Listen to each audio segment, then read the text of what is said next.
So here we are, Series 2, Episode 12 of the Hidden London Hangouts. My name's Alex Grunton. Hello. Today, our episode is so cool. Well, certainly I think so.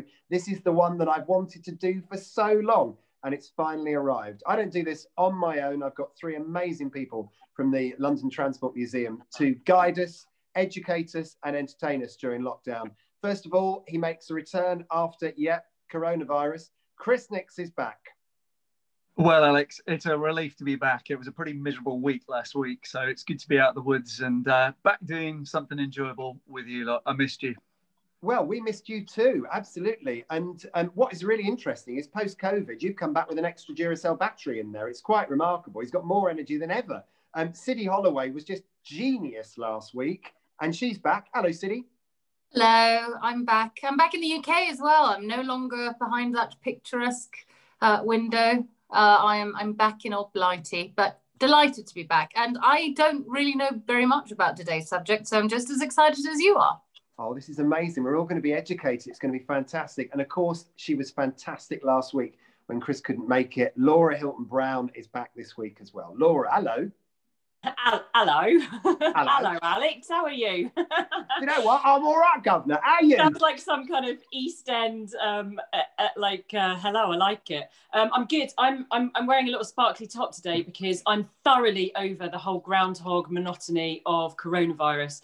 So I've decided to wear a Christmassy jumper for every Saturday. Maybe there's 5, 6. I think there's 6, including today. Let's find out. But yeah, a bit of Len Goodman going on there, though, babe. I have to say, there's a little bit of Len Goodman there. 6, 7. How many weeks are there? That was a 7. 7. So here she is. She's going to look spangly for the next 7 or 8, 9, 10 weeks. Who knows? It's going to be fantastic. Now, in the Hangouts, we talk about all sorts of bits and pieces. We've done buses. We've done loads of tube stations. But today, we're actually talking about a train, the 1938 stock. It was a remarkable piece of engineering. And it started in service in 1938. It's got its name. And you might think it's been trashed. Not at all. There are still trains from that vintage which are running on rails for passenger service as we speak. And today, it's a massive tribute to them. I went to the Isle of Wight, and I decided that I wanted to pay my own personal thank you to something which is so blooming cool. The London Underground is as much a part of the capital as Buckingham Palace and black cabs, and you'd be forgiven for thinking its trains can only be found here. But some venture further afield. This is a story about them.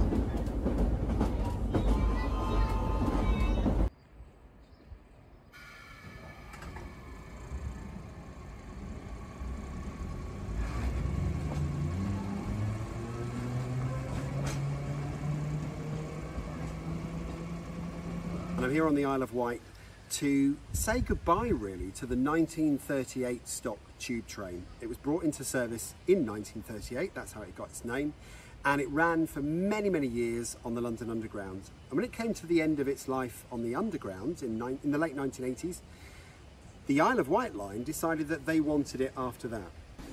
These old trains have a driver and a guard who opens and shuts the doors and collects fares. The London Underground did away with guards in the 1990s when new trains arrived, but the island has retained this rather charming quirk.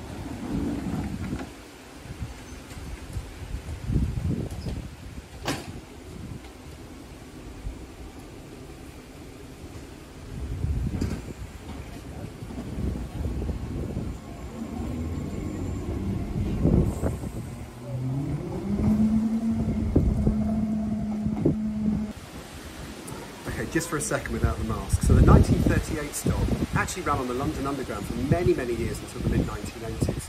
And then time came for them to be retired, but instead they came onto the Isle of Wight. They needed to be work done, so work was done on them to give them about a 5-year lifespan. But then the King's Cross Fire gave even more safety recommendations, which meant that more money had to be spent on them. So they actually lasted 10 years. Well, after 31 years, they're about to be retired off. But that's not the end of the story, because some of them are about to go back to the mainland to be on a preserved railway in Essex. What I really love about these trains is they made history, because they were the first underground trains that had all of the equipment under the floor. Previous to that, there was a little engine area, that took away space where the public could be, seats, standing room and that kind of thing. These trains were the first where everything was hidden away. So they were big, they felt spacious, they felt modern. That's in 1938. In the year 2020, they still feel quite cute. One of the things you'll notice about these trains, which I think is so quaint, is the fabric that sits on the seats. It's called moquette. It's the French word for carpet. These beautiful trains from 1938 actually use fabric from the Metropolitan line. The Metropolitan line trains were brought about in 1960 and there was a lot of fabric made. So they decided with the excess fabric, they'd shove them on this train here. And that is what I love about these trains. In many ways, they're a complete hand-me-down. They are the little brother of every train that you've ever seen before. But isn't that just so cute? So there we are, part one of my little tribute to the 1938 stock on the island, still running at the moment, getting tired now, it has to be said. But let's be honest, this is a beautiful train, and there is one at the London Transport Museum. City, it's just gorgeous, isn't it? Yeah, I mean, it's such a beautiful train. And it came about at this kind of turn, you know, a complete revamp of the underground. Of course, there were all the new works program that happened in the 30s, which, you know, had all these new lines and new architecture and a brand new tube train, which kind of symbolized all of that together to kind of bring the underground to this new era of modernity. And it's amazing how long it actually lasted as this kind of beacon of modernity and how long it's been in service for. It's amazing that it's still actually operating. Totally. And Laura, you're our massive Aldwych fan. And I remember going down to Aldwych tube station to enjoy something that the London Transport Museum did years ago. And lo and behold, the 1938 stock was sitting in the platform with actors and actresses crawling all over it, teaching us about war.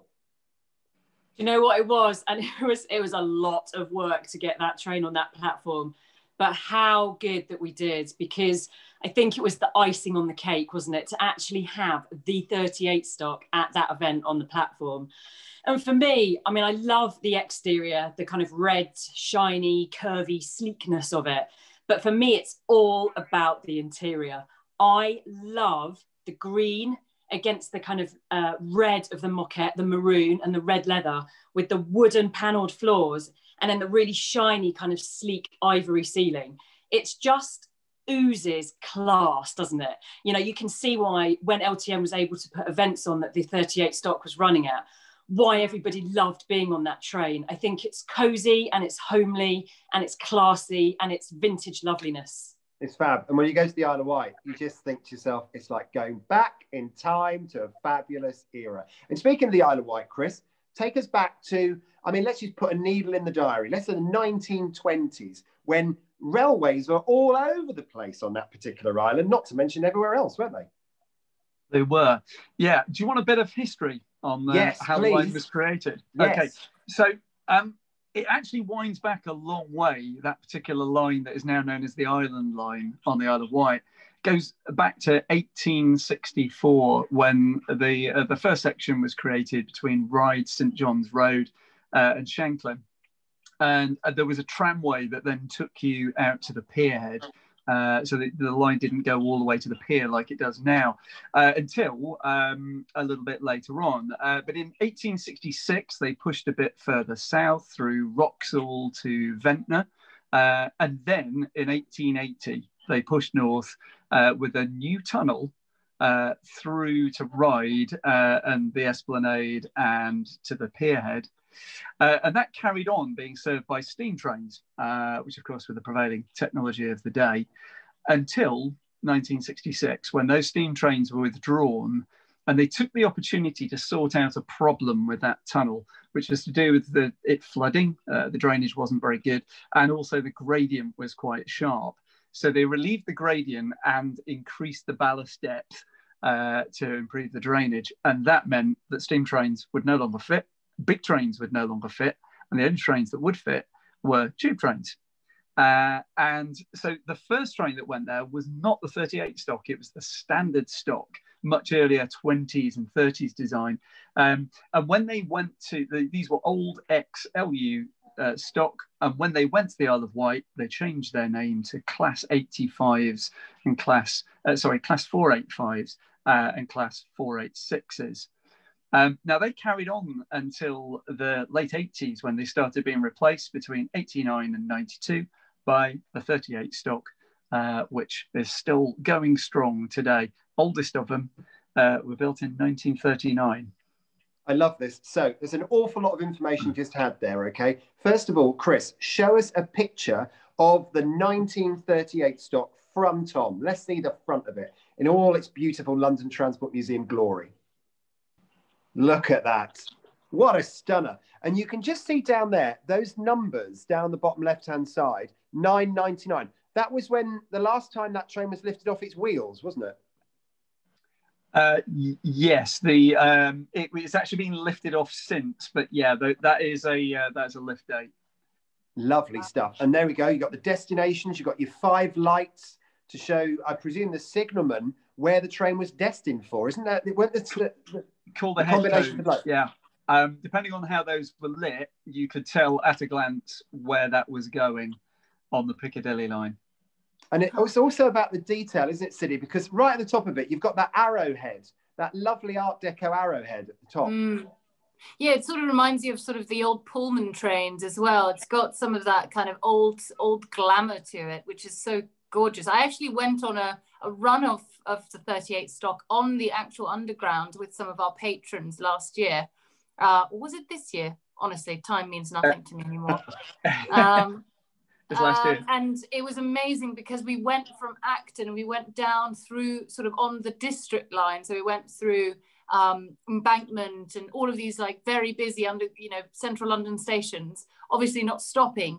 And people would just marvel at this like ghost of a train kind of coming through and just like couldn't believe. And there were some people that were sort of getting ready to just get on the train and sort of startle themselves because it's so stunning. It's something that you just don't expect on the underground anymore. So it's beautiful.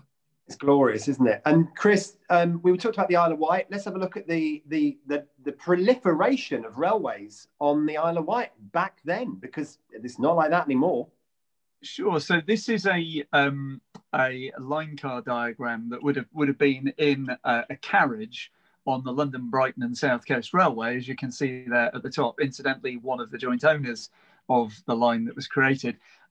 This is something which I bought at auction about 3 months ago, and you can see it's in slightly delicate shape, but I've used the correct curatorial method of restraining it and folding it out using 2 sticks of rock from the Isle of Wight.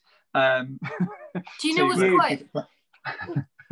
quite remarkable in that I've actually never been to the Isle of Wight. I'd love to go, but I'm from an island myself, and it's quite, well, shall we say interesting or maybe embarrassing that the Isle of Wight has far more trains than Iceland ever has had.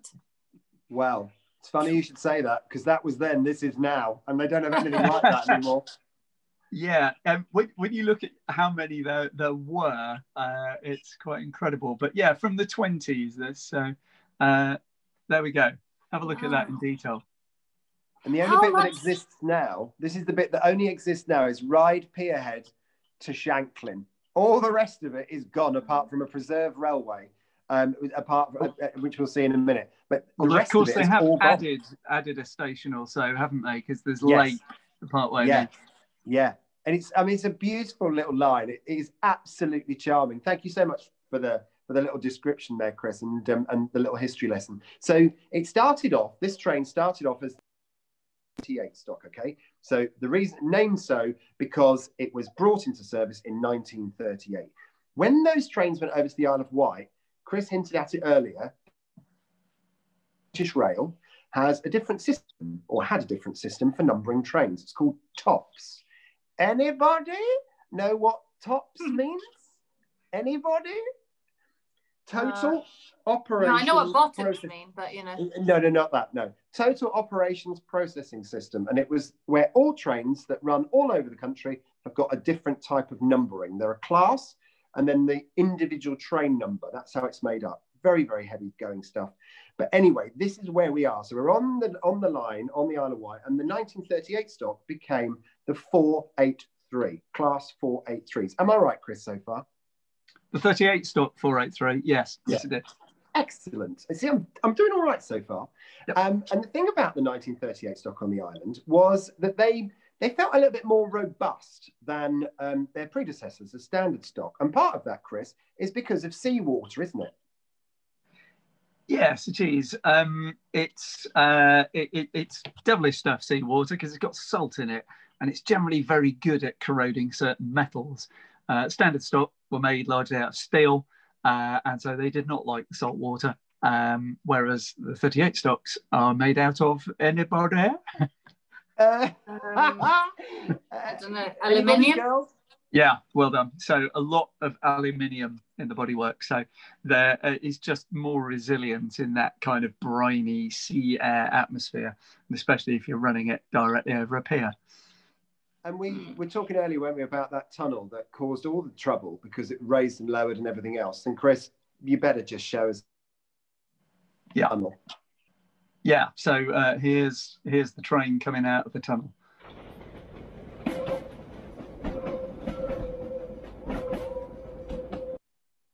So that's it. That tunnel's why you've got two trains. And that's the tiny tunnel at the far end. That's it. That's why it all had to change. Simple as that. So can I ask maybe a silly question? Go for it. But I mean, presumably this is quite a short railway. I read somewhere online in my quick research before that it's only like 13 kilometers or something. So was it like when it had all of those lines, did it just serve holidaymakers, or were there a lot of people that lived on the island? What was kind of the reason behind it? It was always a little bit seasonal because, yeah, obviously it's got holidaymakers there, but it does have a substantial population. I guess that's one reason why it shrank in the size of the system, is that it just couldn't sustain that level of service for the number of people using it. But there was always a reasonably decent usage of it, especially in the summer. So the 1938 stop we're talking about today was the second tube train to occupy the rails on the Isle of Wight. And luckily, the London Transport Museum has got examples of both of the types of tube train that have been there. And actually, they're side by side, aren't they, Sids? Yeah, they are, and very different. Obviously, the 38 stop that you see just there has been really fairly newly refurbished, whereas the other one is a little bit worse for wear. Of course, it's a lot older, but yeah, we've got them sort of side by side, so you can compare and contrast what they look like. And you talk about the sort of general state of repair. On the one on the right, the standard stop, is actually off the Isle of Wight, isn't it? So it's a 4-car train, that one, and right. A couple of the trailer cars are from Isle of Wight. So yeah, they well, we can have a look at those if you like. Yeah. So this one is one of the ones that came to us in Network Southeast livery. You can just see the edge of the one to the left of the shot as well. But the one in the foreground you can see has been stripped back to its bare metal, but just where it hasn't quite been finished on the edges, you can still see bits of blue and red from the Network Southeast livery where they ended their working life before they came back to us. Because anyone who knows anything about the railways of Great Britain will know that in the south of England, Network Southeast was a massive rail company or subsidiary that ran the services out of London down to the north into Norfolk, and it went down into the southwest. Actually, it went down to Exeter and down to Kent. So all of this whole area was red, white, and blue trains, and the Isle of Wight was included in this, the Island Line, and they had red, white, and blue trains that were ex-London Underground stock. And it's a remarkable history, isn't there, Chris, of tube trains on the island? There is. It's such a sort of a simple reason of requirement that they end up being the best stock to be repurposed for this use. Quite a decent number of them did go over to the Isle of Wight, but then if I just go back to this first shot, that one is actually one that was a works train, stayed with London Underground, and if you look at the roof of it, you can see it's corroded really badly, and that's without the salt air. So you can see why so few of them were in a fit state to do anything else after they'd been to the Isle of Wight and had a taste of the sea air out on this pier.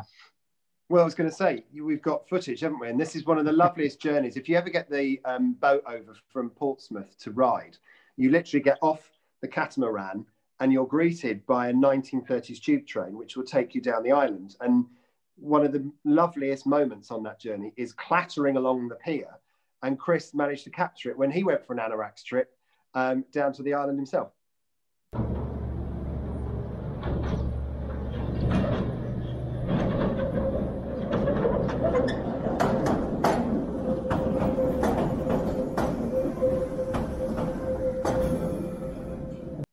So this photo here reminds me of one of the most challenging transport quizzes I've ever taken part in. And there was a question in it, which you probably get the answer to, but the answer is in front of you, which was where in the UK can you travel on a tube train over coastal waters? Right, so answer, Ryde Pier. Yeah. However, I did have a quick word with the quizmaster afterwards, because there isn't just one place. There's another one. So not the railway line to Anglesey. Nope. Siddy, I reckon you probably get it. I mean, the only one I think I can think of is the Brighton line, but I'm probably wrong there. Nope, it's really, really close to where you live. The question was, where can you ride a tube train over coastal waters? And think about where the coast ends. Richmond. Oh, Richmond. Or even Putney. What do you... Wait, right. What? Yeah, so there's actually several places on the district line where you're riding over coastal waters, because the coast doesn't technically stop until Teddington Lock. It's still tidal. So if you ever get that one in a quiz question, the answer is wherever there's a bridge on the tube. That's a really cool answer to a quiz question. Speaking of which, we must talk later about the Hidden London quiz that's coming up on Zoom. Back to the train, and I'm sure Laura, would you agree? The whole joy of the 1938 was as much about the sound of it as the look of it. Yeah, do you know, I totally agree, Alex. And I think that just seeing that little clip there, there's something that reminds you of the tubes in London as well. And there's that kind of rhythmic kind of clickety clack. And I was just thinking, I'm not a sleeper on any form of transport. I just can't do it. But my other half is, he literally cannot stop himself as soon as he gets on a train or in a car or on a plane. And I'm sure it's that kind of rhythmic whir that you get from vehicles. And if I'm thinking, if I was on that 38 stop, maybe would I have a little snooze or a nap? Because it is just that really lovely flowing kind of sound. I wonder if it reminds you of like a heartbeat from when you're, you know, a baby. But I'm going way off track now. I was going to say, when she was fetal, I was just thinking to myself, if I haven't been able to stop myself when I've got on board, I don't know really. But there's two bits of sound that we're going to play you, both examples from the island. The first one is watching one of these trains, doors close and drive off. And you'll hear every little bit. And anyone who's lived in London, certainly before the 1990s, will remember that type of noise every time trains came in and out of tube stations. Let's have a listen to it, Chris.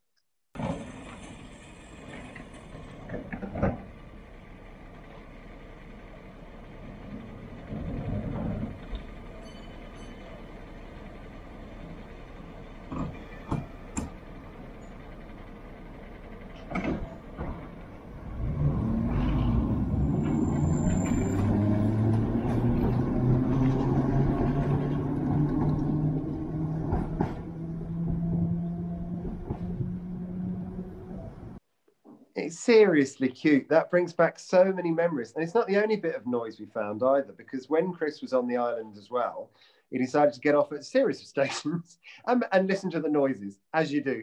And here he was at Brook Junction with another noise from the train.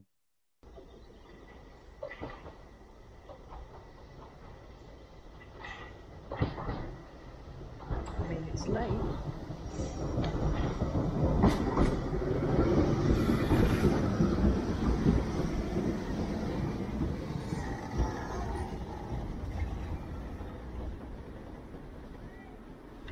It's a little memory there from the sounds. And of course, anybody know what that noise was? That click, click, click, click. I do, but I'm going to keep shush. God, I feel like you have told me, but I may have forgotten. I'm one of those sleepy people that I would fall asleep immediately if I went on that train. Any mode of transport that remotely rocks me in any way, I'm just like, I'm out. I'm asleep. Is it the seats of the yes? Anybody? Sleepers seats. Sleeping please, seats. Please, sir. Sleeping seats. Sid's just hitting us with some great alliteration, if nothing else, which is pretty fab. So it's the pickup shoes underneath the train. Oh, so it was an S word at least. It was something. Sleep shoes. It's something domestic. Okay. Sleepy shoes. Sleepy shoes. It's the thing that when you get the power off the rails on the floor, they pick up the power to power the train, and they go click, click, click, click, click, click. It's really lovely. It's quite an enchanting trip on these lines, honestly. If you get yourself down there, go and have a look. They had to be slightly modified on these ones because on the underground, of course, you've got 2 power pickup rails with the voltage divider between them. Here, like much of the south of England, this is a 3-rail line, so it's only got 1 power pickup rail. So the trains had to be modified to do that. They don't make quite as much clattery skitter noise as the underground trains do when they're running on the 4-rail system. Still ever so cute, though. I'm still in love with them, you know. So there's another interesting thing which I found out about Small Brook Junction. In fact, there's 2. The reason that I stopped there wasn't just to record that sound, was to actually go on the steam railway. But the other thing is, it's a station which you cannot get to except by railway. You can't drive to it. There aren't any footpaths to get to it. It exists purely to interchange with the steam railway. So if you miss the train to try to get there to go on the steam train, you can't get a taxi there to catch it. Tough, you've missed it. Who knew? I didn't know that. We ought to have a look at a steam train, really, because that'll please Laura, won't it? Laura loves a steam train. I do. So you go. Look at that. Look at that. That's what you can catch if you go to Small Brook Junction. It's a very, very pretty line as well. Quite comfy trains. And where does that one go? That goes to, is it Haven Street or Wootton? Yeah, that's right. It's really cute. And Sidney, haven't you driven one of these? Yes, I have. Well, I worked on the footplate of one of these, and in my many lives as in my many industrial jobs of my life. No, I was invited once to the Severn Valley Railway, and got to work on the footplate. So shoveling coal into the engine, and got to pull on the throttle a little bit. I bet. Lovely stuff. Excellent. Well, let's go back to the bigger loco than that as well. The one that you were firing, Sidney. That was a real hard work. Beautiful. I mean, there's nothing Sidney can't do, so we're not surprised in the slightest. But let's go back to the island and see part 2 of my little tribute.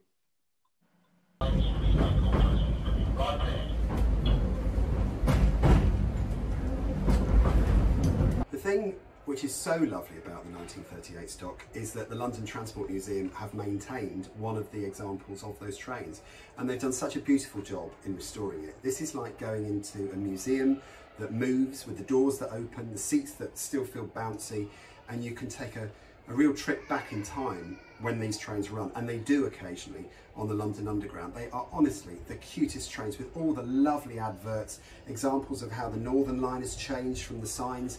It is truly wonderful. And we talk about moquette as well in these things. This moquette that's on here is the moquette, the seat fabric that they used to retrim, to tidy up these trains many, many, many years ago. And they still look fantastic now.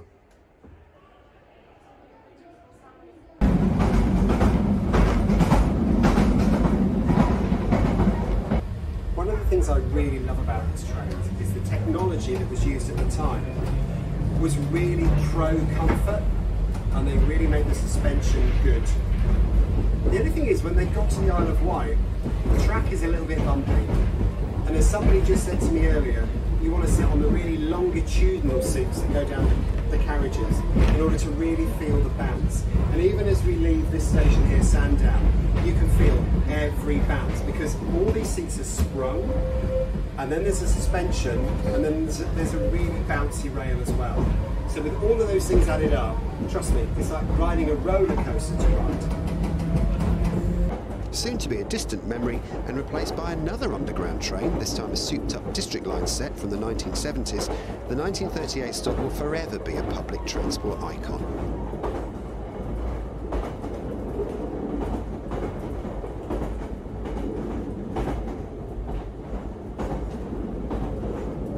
You know, I'm slightly doughy-eyed actually watching that. I feel very, very emotional about that, and a special thanks to Tom from @allthemoquette on Instagram for coming with me and filming that and making something so lovely, but also sinking 2 bottles of wine with me on the island. That was an excellent use of it. Perfect use. Excellent. Well done, Tom. That's what we think. There's something, you know, we've talked about before that Laura sometimes thinks if you say a certain thing, it makes her think of a song. So I'll give Laura the word on that. But do you know that, just watching that, for some reason I'm thinking Postman Pat.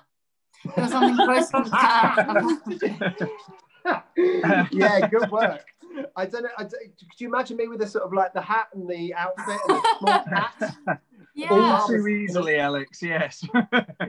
Worryingly so, yeah, driving around a little red van, that'd be fantastic. And I hinted at it earlier about the bounce on the trains. And actually, Chris, it's a thing, isn't it, on that line? It really is. I'd heard about it because I'd not been before until I was like, right, got to go and see these things before they go. And as it set off, I thought, oh, I wonder if there'll be the bounce. Yes, there it is. There it is. And yeah, there is a very, there's a very simple reason why it's bouncy.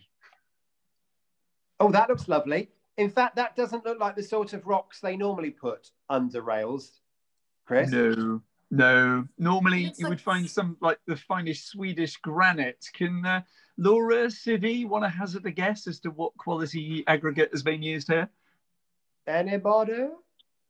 Oh, Chris, you need to ask me an easier question. It looks like someone's front like driveway or something. Well, I've actually just had my driveway done with gravel. There's a plentiful supply of it all around the island. Limestone? Limestone? It's gravel off the beach, isn't it? It's beach shingle. Oh, Siddy, we should have got that one. Oh God. And so that's the problem, but there is a solution to it, isn't it, that they've come up with? Yeah, it's not the best material because it's too rounded, really. It doesn't pack together very well. So spend their lives trying to tempt the track properly. But I noticed when I went past the depot there is a nice mound of proper what looks like granite ballast waiting for when they close the line at the end of this year to give it the upgrade for those new trains that you mentioned in your piece there, Alex.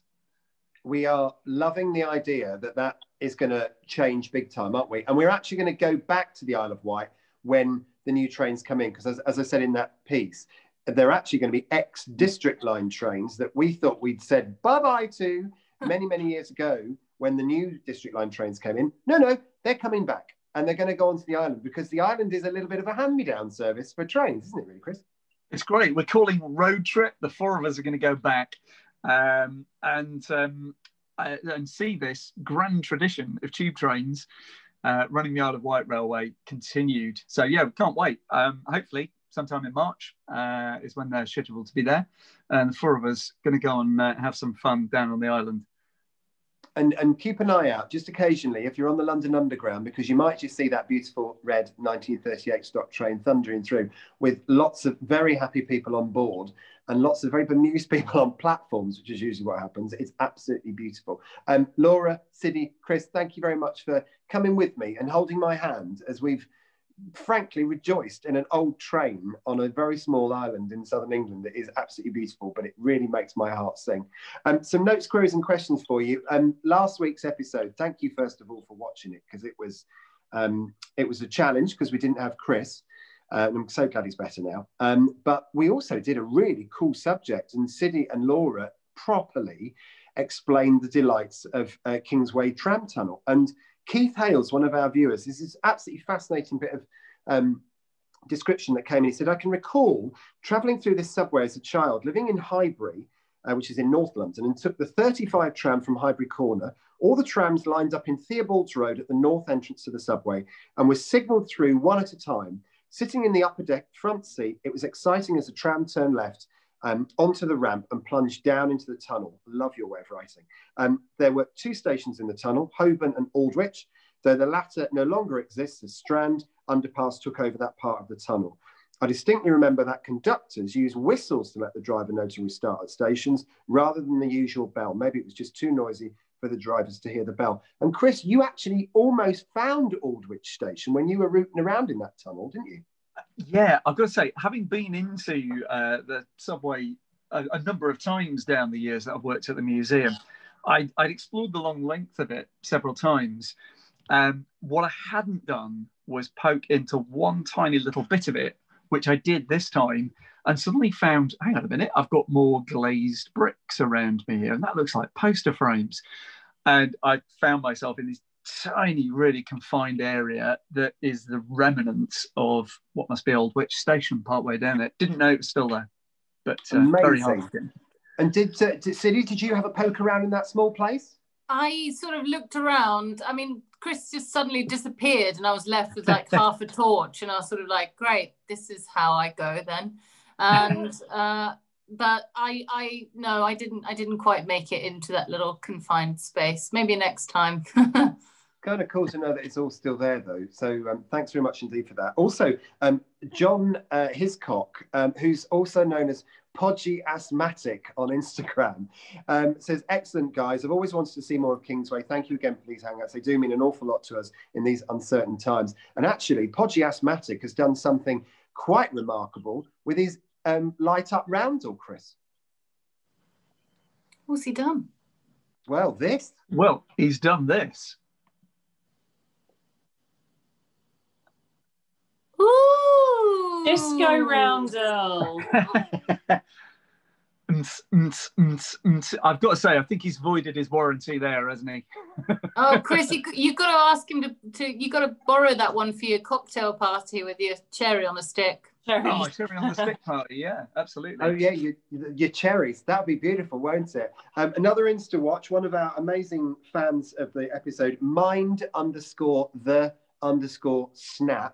Mind the snap. His pictures are really cool, and he's loving the Hidden London Hangouts. As is Kim, who says, feeling for you guys going into lockdown in London and facing winter. Here in Brisbane, in Australia, we're watching your Hangouts. Summer is making itself known, and we've relatively few restrictions. Well, bully for you. Oh God, you're so lucky, guys. Well done for keeping the infections down. Too right, honestly. Well, yeah, we are still in lockdown, and keep on enjoying the journey with us on this set of Hidden London Hangouts. We're enjoying making them for you, and I hope you're enjoying watching us do them. Laura, thank you so much, as always, for your presence and loveliness and your shimmer this particular hangout. Oh, I like that you like the shimmer. Thank you very much. I mean, there's so much in that episode. I was just literally going through it in my head then. I love that we got a little picture of a steam train in, because for me, if the 38 stock is kind of the classic, classy loveliness, then a steam train is the romantic loveliness. Like, I love a steam train, and so does my little boy as well. And I just think it's great. Like, the names of the stations on this island. I've been to the Isle of Wight, and I've played crazy golf there. So that was fun, in dinosaur kind of themed crazy golf. So if anyone goes, also do that. But Shanklin, and all these lovely little names, it reminded me of something from like a novel or a book. It's kind of otherworldly, isn't it? It's kind of crazy. I love that we did a section on the joy of noise. Like that's just genius. And we did a section on bounce. And I love that Chris reenacted the bounce for us as well. That was brilliant. And Alex, I just think that your enthusiasm every week is infectious. But I don't know, Siddy alluded to this before as well. It's particularly kind of infectious today. I love that, the kind of enthusiasm that you have for the 38 stock, and your roving reporting is off the scale. It's brilliant. And Chris, 2 pieces of rock as paperweights. I mean, I can't get over it. That's just genius. That is genius. Siddy Holloway, as always, you have been divine in your stomaching my anoracking. Oh, I love it. It's my favourite part of the week is to get to anorak with you around an old railway. Looking at all sorts of different things. There's been a lot in it today, I have to say. It's great. It's great. Beautiful. Really, really beautiful. And Chris Nix, as always, I know the girls, that if we take them to the Isle of Wight, we need to take them for a very nice lunch, because I think we'll get more out of sitting on trains than they will. But, it's been great to anorak with you today. Yeah. I think you're right. I'm so glad that we made the pilgrimage on it before they went away, but really good to do it. I also just like to say thanks to you guys for doing an amazing job last week. Thanks to all the fans who sent well wishes while I was poorly as well. But really well done. I thought last week's episode was cracking. And as a reward, speaking of that rock... God. I was going to say, if I don't have a rock from the Isle of Wight, I'll be very disappointed. When I next see you. Beautiful, beautiful. The other great thing about the Isle of Wight, best fish pie you'll ever have is in Ventnor on the Isle of Wight. You have to get a little bus off there. Enough, Alex, enough. So follow us on Instagram. You've got Alex Grundon, you've got Chris Nix, you've got City Holloway, and then you've got Hidden London Laura. So find us on Instagram as well as at LT Museum. If you've got a question about anything to do with transport in London, then drop into our DMs and we'll get an answer for you. Also, on YouTube, just down below, like, subscribe, and drop comments as well. Nice ones, please, about the episodes. That'd be rather nice, and we can talk to you. It's a very, very intimate form of education because we get to understand you and you get to learn more about us. And also next week we'll be back. Thank you very, very much for this episode. The 1938 stock, we salute you. Have yourself a great day and stay safe.